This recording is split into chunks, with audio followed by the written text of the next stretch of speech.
Hi, I'm Lucia. Welcome to my channel. This is going to be my first video. I'm really excited, but also a little bit nervous. So I'm just going to keep it simple, and we are going to talk about the different stats for 2022. I usually have this spreadsheet from a girl here on booktube. Her username is really hard to pronounce for me, so I'm just going to leave the links down below. She's super famous, so everyone must have seen the spreadsheet I'm talking about.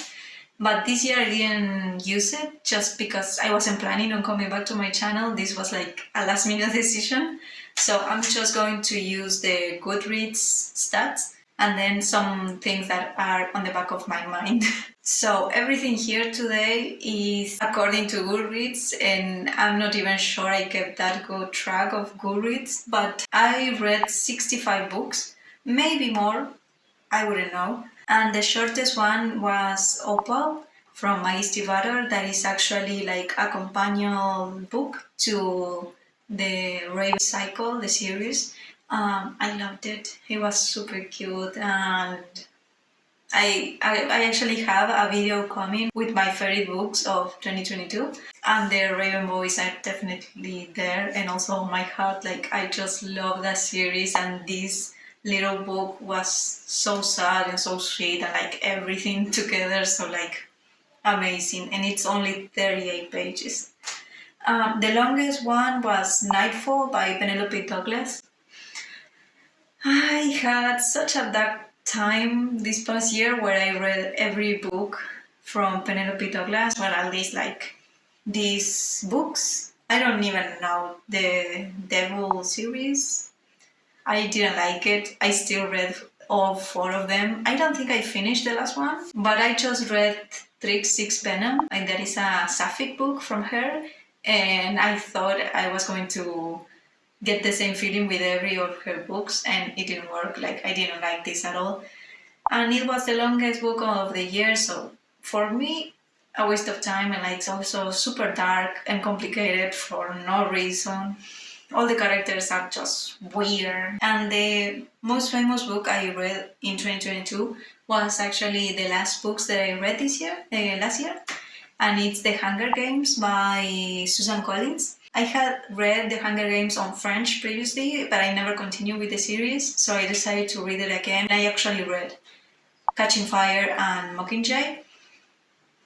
I really like them, but I'm still having like, I also have an entire blog for that, and so I'm excited for you to see that. But I have some complicated feelings about, especially Mockingjay, like the ending. I'm not sure where I stand with that. The Hunger Games is amazing, Catching Fire also great. Mockingjay, I'm not sure.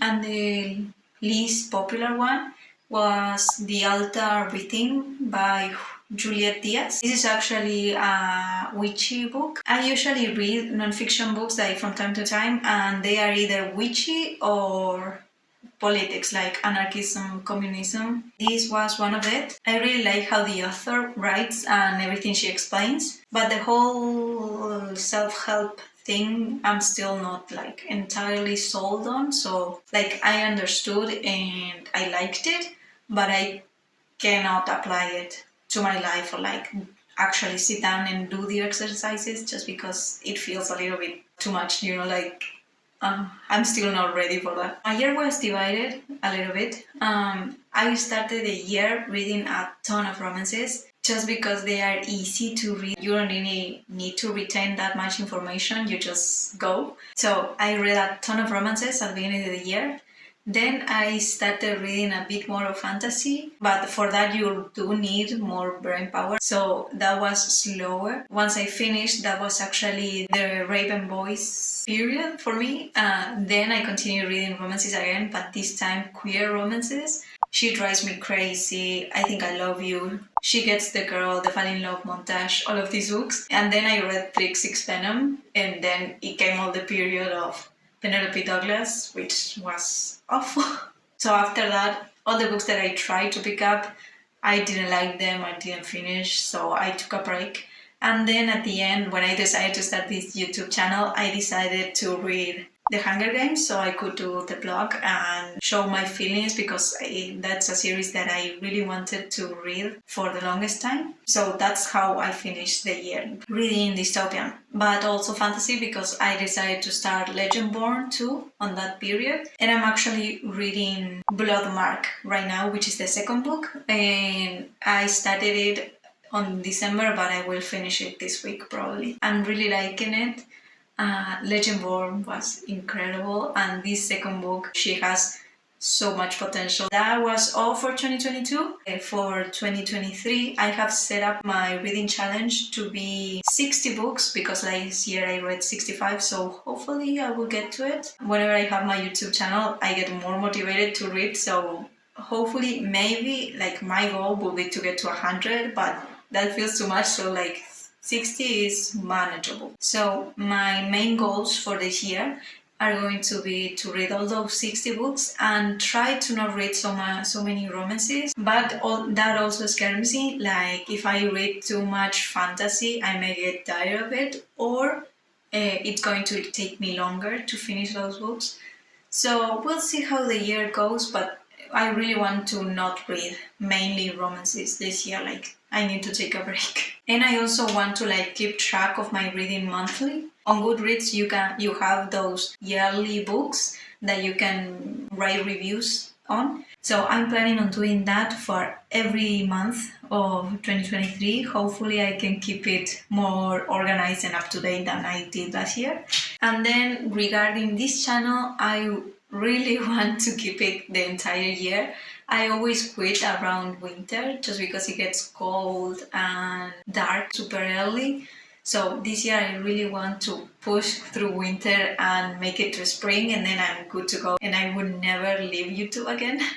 But I just need to make it through winter. And then I also have some really exciting videos, like I'm going on holidays in 2 weeks. And I'm planning already some videos there because I'm going into nature, so it's going to be lovely. And I can get some footage there to make some really nice and relaxing videos.